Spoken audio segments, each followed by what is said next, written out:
Hi all, welcome back to the video.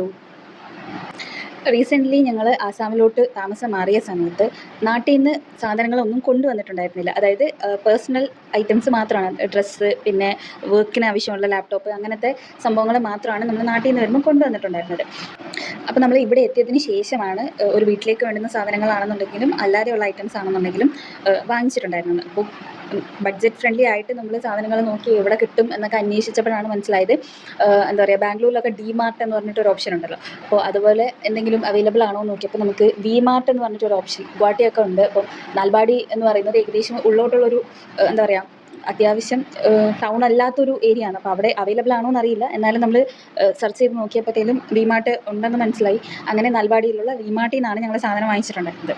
ഏകദേശം എൻ്റെ ഓർമ്മ ശരിയാണെങ്കിൽ ഒരു 10,000 റുപ്പീസിന് അകത്താണ് നമുക്ക് ഫുൾ, അതായത് കിച്ചൺ ഐറ്റംസ് ആയിക്കോട്ടെ, പാത്രങ്ങൾ മുതൽ എല്ലാ സാധനങ്ങളും, ഗ്രോസറി ഐറ്റംസും, പിന്നെ ഒരു വീട്ടിലേക്ക് വേണ്ടുന്ന സകലമാന സാധനങ്ങളും ഞങ്ങൾ ഏകദേശം 10,000 റുപ്പീസിന് ഉള്ളിലാണ് വാങ്ങിച്ചിട്ടുണ്ടായിരുന്നത്. ഈ ഡ്രൈ മാംഗോ പൗഡർ ആണെന്ന് തോന്നുന്നത്. അങ്ങനെ ഒരു സാധനം നിങ്ങൾ ആരെങ്കിലും ഇതിനു മുമ്പ് ഉപയോഗിച്ചിട്ടുണ്ടെങ്കിൽ അല്ലെങ്കിൽ കണ്ടിട്ടുണ്ടെങ്കിൽ ഒന്ന് കമൻറ്റ് ചെയ്യണേ. ഞാൻ ആദ്യമായിട്ടാണ് കേട്ടോ ആ സംഭവം കാണുന്നത്. പിന്നെ ഇവിടെ നമ്മുടെ കോക്കനട്ട് ഓയിലൊന്നും കിട്ടത്തില്ല കേട്ടോ. അപ്പം ഇവർ കൂടുതലായിട്ടും ഈ കടുകെണ്ണ എന്ന് പറയുന്ന മസ്റ്റാർഡ് ഓയിലാണ് ഉപയോഗിക്കുന്നത്. അപ്പം നമുക്ക് മസ്റ്റാർഡ് ഓയിൽ അത്ര ഓക്കെ അല്ലാത്തതുകൊണ്ട് നമ്മൾ കൂടുതലും എന്താ പറയുക, റൈസ് ബ്രാൻ ഓയിൽ ഇല്ലെങ്കിൽ മറ്റേ സൺഫ്ലവർ ഓയിലൊക്കെയാണ് കേട്ടോ ഉപയോഗിക്കുന്നത്.